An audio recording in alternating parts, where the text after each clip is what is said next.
بسم اللہ الرحمن الرحیم، السلام علیکم ورحمۃ اللہ وبرکاتہ۔ ایسے لوگ جو حاسدین سے تنگ، کاروباری رکاوٹ اور روز بروز زوال، رشتوں کی بندش یا بیرون ملک جانے میں رکاوٹ ہو، گھریلو جھگڑے، آپس کی ناچاقیاں، اولاد کی نافرمانیاں اور غم، مسلسل بیماریاں اور پریشانیاں، یا ہر کام الٹا ہو جانا اور رکاوٹیں ہی رکاوٹیں ہوں، زندگی کے ہر موڑ پر مایوسی اور نا امیدی کا سامنا ہو، تعویذات کے اثرات ہوں یا سحر و آسیب ہو، اولاد کا نہ ہونا ہو یا جادو کا ٹونا ہو، جادو اور جادوگروں سے ڈسے ہوئے ہیں، جنات نے آپ کی زندگی برباد کر کے رکھ دی ہو، کالے اور شیطانی جادو کے زور کو ختم کرنا، الغرض ایک مسلمان کے ہر روحانی مسئلہ کے حل کے لیے آج کا یہ مختصر ترین وظیفہ ایک عظیم نعمت ہے۔ دوستو، ویڈیو کو مزید آگے بڑھانے سے پہلے آپ سے ایک مختصر سی ریکویسٹ ہے کہ اگر آپ نے ابھی تک ہمارے اس چینل کو سبسکرائب نہیں کیا تو ابھی اس ویڈیو کے نیچے ریڈ کلر کے سبسکرائب کے بٹن کو دبا کر ساتھ میں بیل کے آئیکن کو لازمی دبا دیجیے۔ امام احمد بن حنبل رحمۃ اللہ علیہ کا واقعہ بعض کتب میں آیا ہے۔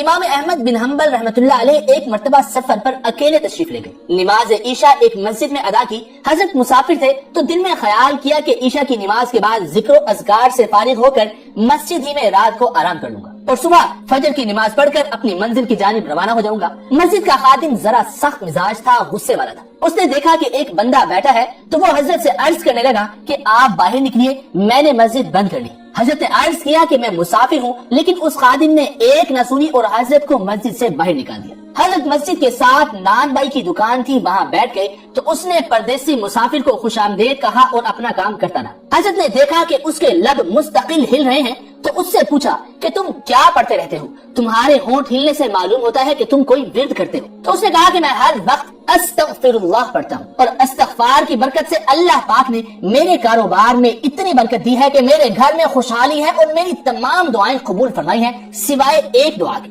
حضرت نے تجسس بھرے لہجے میں پوچھا کہ وہ کون سی دعا ہے جو ابھی تک آپ کی قبول نہیں ہوئی؟ تو اس نے کہا کہ میں اللہ پاک سے جو مانگتا ہوں اللہ پاک مجھے فوراً عطا فرما دیتے ہیں۔ میں مستقل ایک دعا مانگ رہا ہوں کہ وقت کے امام احمد بن حنبل کی زیارت ہو جائے۔ سنا ہے کہ اللہ پاک کے ہاں ان کا بڑا مقام ہے۔ اس کی باتیں سن کر حضرت نے فرمایا کہ تیرے اس وظیفہ کی برکت سے اللہ پاک نے مجھے خود تیرے پاس بھیج دیا ہے۔ اور آج میں ایک اور صاحب کا واقعہ پڑھ رہا تھا کہ ان پر شدید جادو تھا، بے روزگار تھے، قرضوں میں جکڑے ہوئے تھے۔ جادو اس قدر شدید اور جناتی تھا کہ جنات چیزیں تک غائب کر دیتے تھے۔ اللہ تعالیٰ نے ان کو استغفار کی روشنی دی، وہ روز ہزاروں بار استغفر اللہ پڑھنے میں لگ گئے، اٹھتے بیٹھتے چلتے پھرتے ہر وقت استغفر اللہ استغفر اللہ استغفر اللہ۔ 3 ماہ تک لگاتار استغفار پڑھتے رہے مگر کچھ نہ ہوا، لیکن انہوں نے بھی ہار نہ مانی، نہ وہ تھکے نہ مایوس ہوئے، وہ کثرت سے استغفار پڑھتے رہے۔ 3 ماہ گزر جانے کے بعد جادو بھی ٹوٹ گیا، پھر اللہ نے روزگار بھی عطا فرما دیا، قرضہ بھی اتر گیا اور مالدار ہو گئے، اور ان کی ہر دعا، ہر آس، ہر امید پوری ہوتی چلی گئی۔ اور سب سے بڑی بات یہ ہے کہ استغفار کی برکت سے انسان کا دل ٹھیک ہو جاتا ہے، اس کی آخرت بن جاتی ہے اور اسے فکروں سے آزادی مل جاتی ہے، باقی مسائل تو خود بخود حل ہوتے چلے جاتے ہیں۔ ایسے ہی حضرت حسن کے پاس ایک شخص آیا اور قحط سالی کا ذکر کیا تو آپ نے اسے فرمایا کہ کثرت سے استغفر اللہ پڑھو۔ ارے کچھ ہی دیر گزری تھی کہ ایک اور شخص آیا اور آ کر اس نے اپنا غربت کا مسئلہ بیان کیا تو حضرت نے اس کو بھی کثرت سے استغفار کرنے کو کہا۔ کچھ ہی دیر بعد ایک اور شخص آیا اور اولاد نہ ہونے کا تذکرہ کیا تو اسے بھی آپ نے استغفار کرنے کو کہا۔ تو جب وہ لوگ چلے گئے تو جو وہاں لوگ موجود تھے انہوں نے حضرت حسن سے پوچھا کہ آپ نے سب کو ایک ہی کام کرنے کو کہا؟ تو حضرت حسن نے فرمایا کہ تم نے اللہ کا فرمان نہیں پڑھا؟ فَقُلْتُ اسْتَغْفِرُوا رَبَّكُمْ إِنَّهُ كَانَ غَفَّارًا يُرْسِلِ السَّمَاءَ عَلَيْكُمْ مِدْرَارًا وَيُمْدِدْكُمْ بِأَمْوَالٍ وَبَنِينَ وَيَجْعَلْ لَكُمْ جَنَّاتٍ وَيَجْعَلْ لَكُمْ أَنْهَارًا، کہ اپنے رب سے معافی مانگو،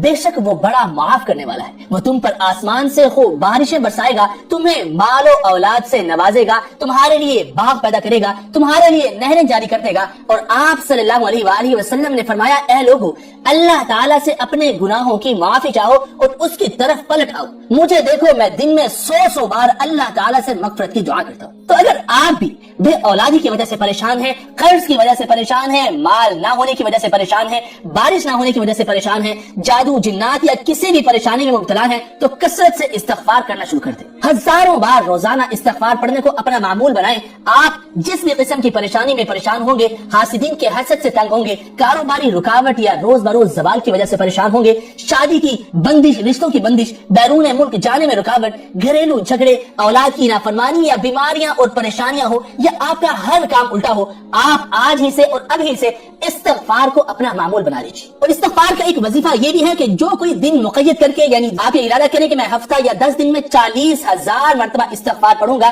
تو اللہ پاک آپ کی رکی ہوئی تمام دعائیں قبول فرما لیں گے۔ پیران پیر شیخ عبد القادر جیلانی رحمۃ اللہ علیہ فرماتے ہیں کہ جس شخص کو استغفار کا پتہ ہے اور اس کے مسائل حل نہیں ہوتے تو فرمایا کہ وہ شخص جھوٹ بولتا ہے۔ اور امام اعظم رحمۃ اللہ علیہ نے فرمایا کہ میری آخری وصیت اپنے تمام متعلقین اور چاہنے والوں کو یہ ہوگی کہ 2 کام کبھی نہ چھوڑنا۔ نمبر 1، حضرت ابو درداء رضی اللہ تعالیٰ عنہ کی دعا کو روزانہ پڑھنا، اور دوسرا سید الاستغفار روزانہ پڑھنا۔ اور حضرت نے یہ وصیت اپنے تمام شاگردوں کو کی۔ تو محترم دوستو، قرآن و سنت میں توبہ اور استغفار کی بہت تاکید اور ترغیب کی گئی ہے، اس کے بے شمار فوائد، بے شمار فضائل بیان کیے گئے۔ سیدنا عبداللہ بن عمر رضی اللہ تعالی عنہ بیان کرتے ہیں کہ ہم شمار کرتے کہ رسول اکرم صلی اللہ علیہ وآلہ وسلم ایک مجلس میں 100 مرتبہ استغفار کرتے، جس کے الفاظ یہ ہے، رب اغفر لی وتب علی انک انت التواب الغفور، اے میرے رب مجھے معاف فرما اور مجھ پر رجوع فرما، یقیناً تو بہت رجوع فرمانے والا، بخشنے والا ہے۔ اور سیدنا عبداللہ بن بصر رضی اللہ تعالی عنہ روایت کرتے ہیں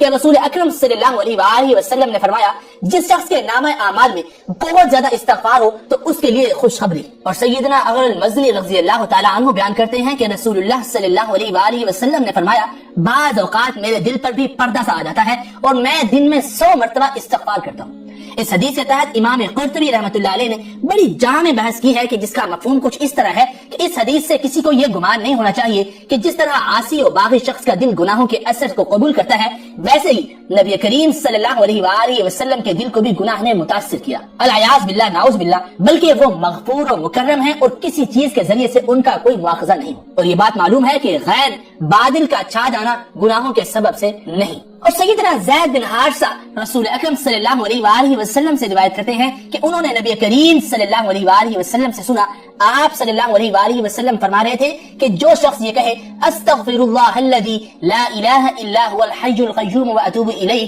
تو میں اللہ سے بخشش طلب کرتا ہوں جس کے سوا کوئی معبود نہیں، وہ زندہ اور قائم رہنے والا ہے، میں اسی کی طرف رجوع کرتا ہوں، تو اس کے گناہ معاف کر دیے جاتے ہیں اگرچہ وہ میدان جہاد سے فرار ہوا۔ میدان جہاد سے فرار ہونے والے کی توبہ اللہ قبول نہیں فرماتے، مگر استغفار جو آپ کو یہ بتایا، اس سے جتنا بھی بڑا گناہ ہوگا اللہ تعالیٰ اس کا وہ گناہ معاف فرما دیں گے۔ دوستوں، استغفار کے بے شمار خصائص اور فضائل ہیں، لیکن ویڈیو کی طوالت کے باعث ہم اپنی ویڈیو کو یہی ختم کرتے ہیں اور آپ سے یہ امید کرتے ہیں کہ آپ بھی استغفار کو اپنے روزانہ کے معمولات میں شامل کر کے اپنی زندگی کی تمام پریشانیوں سے نجات پا سکیں گے۔ اور ہم یہ بھی امید کرتے ہیں کہ آپ کو ہماری یہ آج کی ویڈیو بھی پہلی ویڈیوز کی طرح ضرور پسند آئی ہوگی۔ اگر آپ کو یہ ویڈیو پسند آئی، ابھی اس ویڈیو کو لائک کیجئے، اپنے دوستوں کے ساتھ واٹس ایپ اور فیس بک گروپس پر ضرور شیئر کیجئے تاکہ وہ بھی استغفار کو اپنے معمولات میں شامل کر کے آپ کو اپنی خصوصی دعاؤں میں یاد رکھ سکیں۔ دوستو، اگر آپ چاہتے ہیں کہ روزانہ آپ کو ایسے ہی نبوی اور قرآنی وظائف سے آگاہ کیا جا سکے، آپ ابھی اس ویڈیو کے نیچے ریڈ کلر کے سبسکرائب کے بٹن کو دبا کر ساتھ میں بیل کے آئیکن کو لازمی دبا دیجئے